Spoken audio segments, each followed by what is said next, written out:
Good morning, students. Let's start the next part of chapter 5 of Geography Industries. And today we are going to read about the factors affecting location of industries.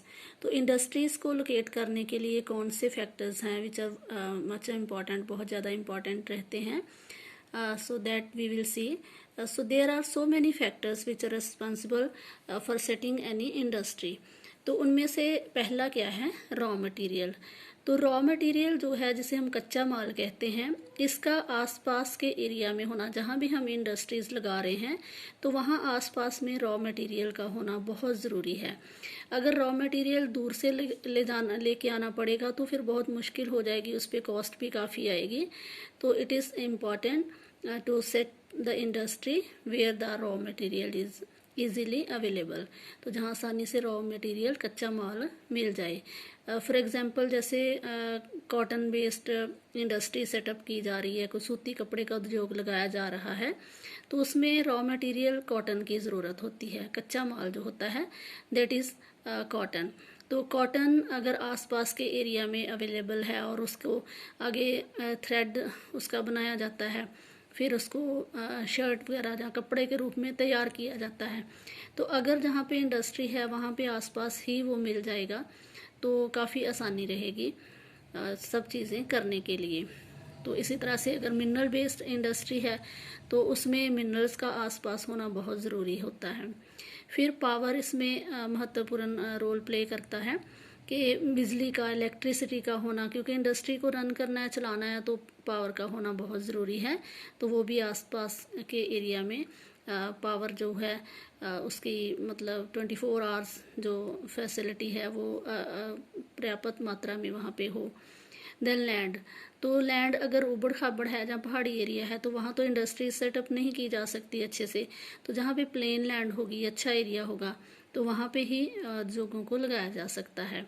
Transport का बहुत अहम role रहता है, क्योंकि अगर raw material लेके आना है इंडस्ट्री तक तो भी उसमें ट्रांसपोर्टेशन की ज़रूरत रहती है. अगर उसको रॉ मटेरियल को फिनिश गुड में कन्वर्ट कर दिया है, कोई उसका प्रोडक्ट बना दिया गया है, तो उसको मार्केट तक लेके जाना, उसके लिए भी ट्रांसपोर्टेशन का होना बहुत ज़रूरी है. तो आसपास अच्छी सड़कों का, अच्छा रेलवेज़ का भी, रेलवे लाइंस का भी प्रबंध हो तो वो काफ़ी सही रहता है इंडस्ट्री के लिए. फिर लेबर का होना बहुत ज़रूरी रहता है कि अगर आसपास के एरिया में लेबर मिल जाती है आसानी से तो इंडस्ट्री में काम चलाना बहुत आसान हो जाता है. कैपिटल बहुत ज़रूरी रहता है इसमें. कैपिटल मतलब अमाउंट, जो मनी रहती है उसको, उसकी बहुत ज़रूरत होती है. अगर लार्ज स्केल की फैक्ट्री है, इंडस्ट्री है, तो उसमें तो बहुत ज़्यादा पैसा चाहिए है, और अगर स्मॉल स्केल पे है तो उसके लिए चलो कम पैसे की ज़रूरत होती है.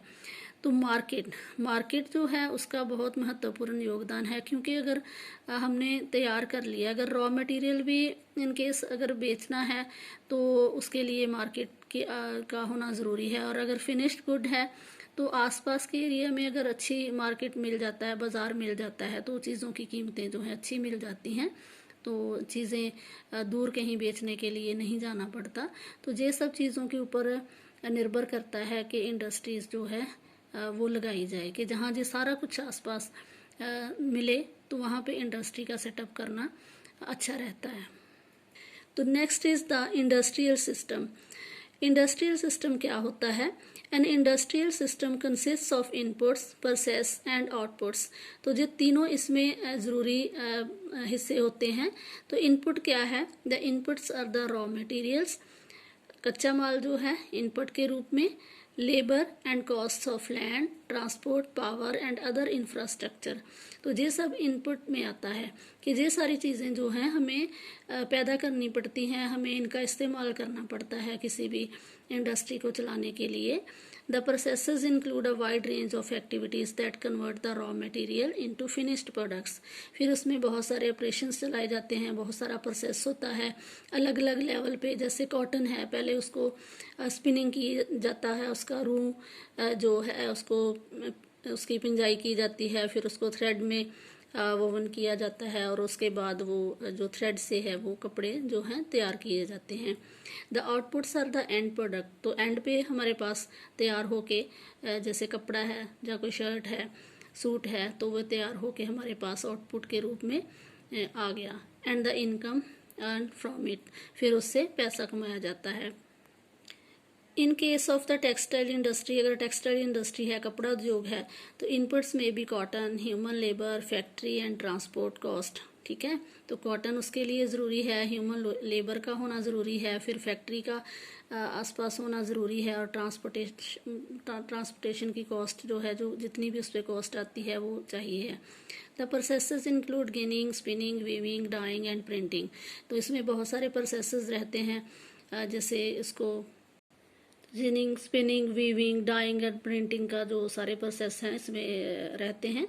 And the output is the shirt you wear, तो जो शर्ट आप पहनते हो, जहाँ कोई सूट है, कपड़ा है जो आप पहनते हो, तो दैट इज़ द आउटपुट। इसी तरह से अगर आयरन एंड स्टील इंडस्ट्री है तो आयरन ओर को पहले उसको शुद्ध फॉर्म में लाया जाता है, फिर उसको आगे स्टील तैयार किया जाता है, और आगे स्टील से फिर और मशीनरी जो है वो तैयार होती है।